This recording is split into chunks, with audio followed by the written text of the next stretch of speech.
So today guys, I'm going to be reacting to one of Llama Art's scary video. So if you don't know who Llama Arts is, he's like he's someone who does like animated things, like scary stories. And he just does scary animated stories. I'm 27 years old. I live alone in a rural town in Virginia, about 2 blocks away from my parents. My parents are both in their 60s, and my mom has become a very worrisome woman in her old age.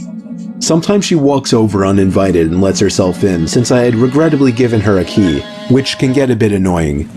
Like if I would be out really late on weekends at a bar or with women, I would sometimes come home to my mom sitting in the living room waiting, worried sick. I know you may just think, oh my god, that's crazy, why not just put your foot down and tell her to stop? Well, because you don't know my mom. It's very hard to describe her, but she's the kind of worrisome, innocent little lady that you just can't bring yourself to go against. And I hate to mention, she also has mild dementia. Anyway, this was Saturday night. I think it was around 2 in the morning. I was at a nearby club with a group of college friends, really the only place to hang out in this boring town, and I was getting ready to head home. I said goodbye to all my friends and walked the 3 blocks it took to get back to my house. I walked up my front stoop in my drunken haze and dug my hand in my pocket for my keys. When I grabbed the doorknob, I realized it was unlocked. My mom was here again.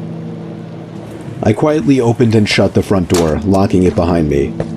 I put my keys on the kitchen counter and found a note written in my mom's handwriting saying, "You forgot this at our house, next to the box of half-eaten cake my parents didn't want."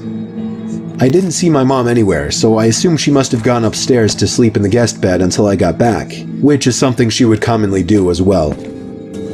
Then I heard footsteps upstairs, confirming it, and that's when I sighed once again. 27 years old, almost 3 in the morning, and she still has to wait up and treat me like a child. I ran upstairs to check the guest bed, empty, along with all the bathrooms. I was afraid Mom was having one of her episodes due to her condition, so I ran to the phone to call my dad. After 4 rings, my dad picked up in a groggy voice, asking what the hell is the matter.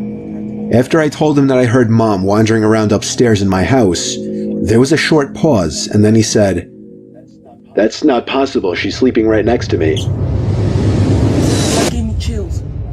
My mouth fell open as I turned my head to face the dark upstairs, and just barely by the light provided by the kitchen, I could see a head peering around from the corner at the top of the stairs, looking down at me. I screamed into the phone as I ran out the front door and down the street to my parents' house, explaining to my father on the way. About halfway there, my dad told me, "Alright, I'm gonna call the cops," and hung up. I made it to my parents' house, where my mom was already waiting at the door, worried sick. My mom explained that she did come over to clean my kitchen a little bit and to bring over the cake they didn't want. 2 police cars pulled up in front of my parents' house, where they escorted me and my dad down the street to my house.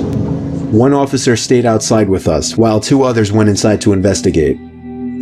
It felt like 15 minutes before they came back outside and said it was clear.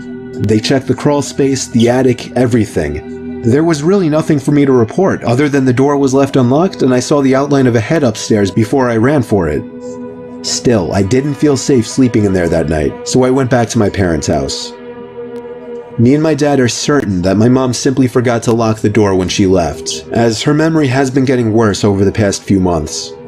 My dad has been stopping her from coming over alone from now on, which makes me both sad but also relieved.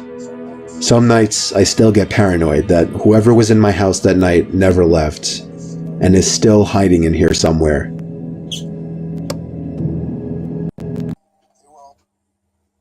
Wow, so guys, that gave me chills. Wow, like that's why always lock your door. You don't know, someone can just come in, just lock your door. You can get killed or robbed. He's lucky he didn't get killed. So yeah, so guys, I hope you enjoyed this video, and tell me if it was scary for you.